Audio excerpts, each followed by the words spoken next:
I decided to change the tempo from psychological to straight-up murder, as Manhunt is a different type of game in the horror genre. Often regarded as a stealth action game, I still think that it belongs in the horror genre as it depicts some frightening circumstances unlike any other game on the list. Rockstar originally released Manhunt in 2003 for the PlayStation 2, and later in 2004 for Xbox and Windows.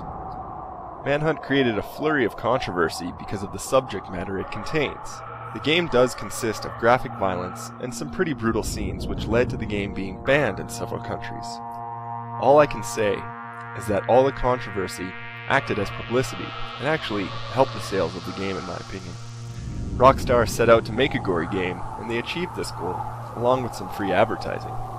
Believe it or not, Manhunt does have a story and it begins with the news covering the execution of the convict James Earl Cash, the guy you play as.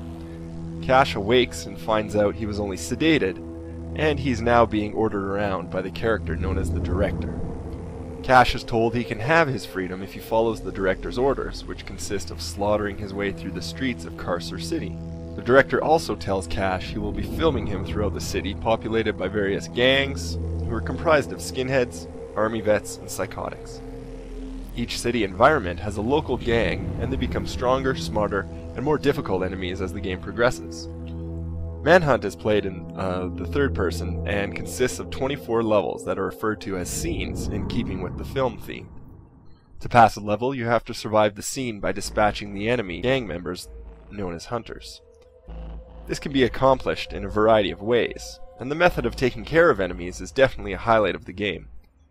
Rockstar put in a huge amount of detail with each execution, and this is where the main gameplay hook shines.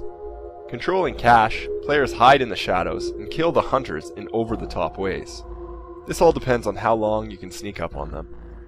The level of execution is determined by holding the attack button, so if you simply run up and tap the attack button, you will see a quick, painless execution.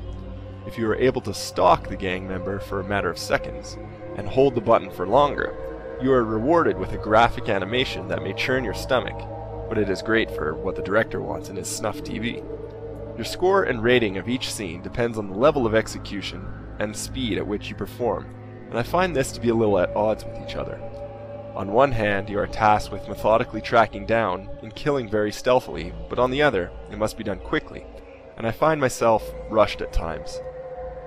There is no time limit, but the Director gives you a hard time for not doing well, and obviously your rating suffers, but not as much as the hunter you just took out with a hammer.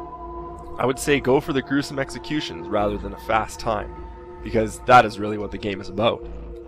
The variety of weapons throughout Manhunt gives you some amazingly creative ways of killing people. You can use common items you find around the level, such as plastic bags, wires, shards of glass, or you can opt for something a little more sturdy like a crowbar, bat, or my personal favorite, the sickle. Towards the end of the game, you will begin to find firearms, mostly off hunters you have killed, and these can be used to finish the level, but they don't give the same effect as cutting someone up with a meat cleaver. I found that the guns took away from the stealth of the game and made the game less enjoyable to a certain degree. It could be argued that the guns move along with the pacing of the game as it does become more action-filled and intense as Manhunt progresses, almost like a good movie. Funny how that works. So why is Manhunt on the Halloween horror list? Despite the controversy, Manhunt holds up really well and is a competent game. The horror comes from the intensity of the situation you are placed in, as you are fighting for your life in a situation that no one has ever been involved with. It is very disturbing subject matter, and this gives the game an edge that nothing else I have played even considers coming close to. There are lines, and I don't think Manhunt crosses anything they shouldn't. The variety of executions keeps things fresh, and even though the gameplay becomes a little stagnant, the killing never gets old. If you like stealth, and you don't mind getting your hands dirty, I would say that Manhunt is right up your alley. Just don't let your mom catch you playing it.